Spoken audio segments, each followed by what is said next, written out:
Dans la vieille feuillette, pour une vaste décrète, je prélève tous les matins la pleine passoire de grains. Et je regarde le balai des becs qui, souvent d'un coup sec, sont sonnés comme des trompettes dans le gosier qui les embête. Ils flottent dans le local comme une odeur d'éthanal qui trahit un petit animal que je devine sans mal. À la moindre présence, les souris s'évanouissent et leurs évanescentes traces pérennes ne sont que persistances rétiniennes. À mesure qu'elles engraissent, le niveau dans la feuillette baisse à cause de la passoire de grains que je prélève chaque matin. Une force de l'habitude endort toute inquiétude de descendre toujours plus profond sans souci de remonter d'un bond. Et voilà qu'un beau jour j'en trouve quatre au fond du tonneau à se débattre, leurs griffes pointues impuissantes à atteindre l'ouverture béante. On les sent toutes grasses sous une fourrure lisse et chacun de leurs mouvements fait naître des chatoiements. Sous ma chevelure blonde, une idée vagabonde, et du fond d'un petit cerveau reptilien serpente une pensée qui vient de loin.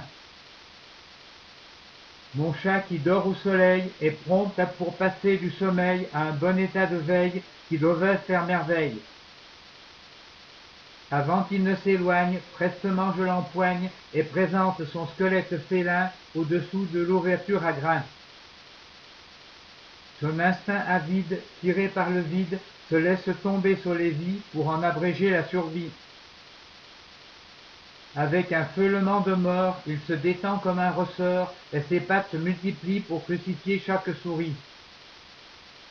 Puis s'échappant par l'ouverture, il abandonne 3 cadavres, emportant dans sa gueule qu'il dessert une 4e vie pour le dessert.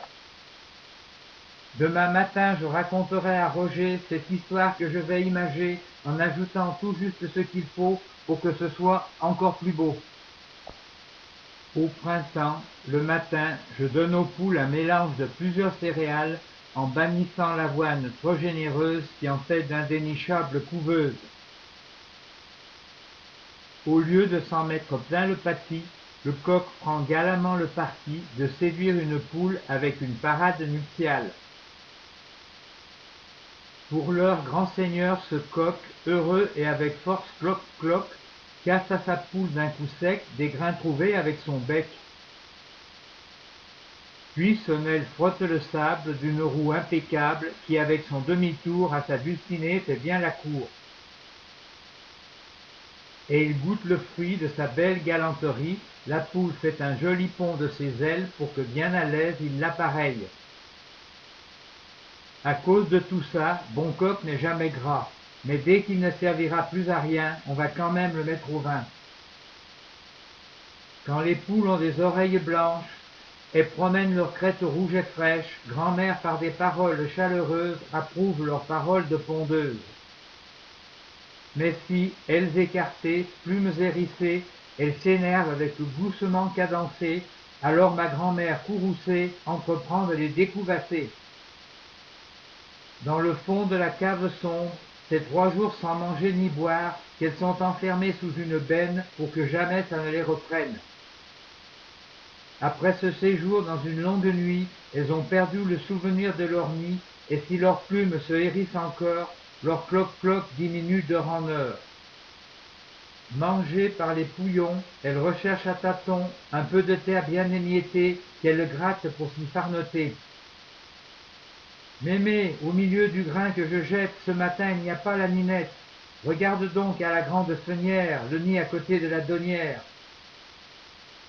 Du nid, elle occupe tout le volume, tant elle hérisse et gonfle ses plumes. J'approche un petit bâton gentiment pour la joie de le voir piquer méchamment. Le jour J, contre la coquille, on colle notre oreille pour entendre les coups répétés de la vie de l'autre côté. Doucement, car une goutte de sang pourrait faire un mourant, on aide le plus raquille à sortir un peu de sa coquille. Un à un, on met les poussins dans un mucil, et à la fin, la poule y saute aussi.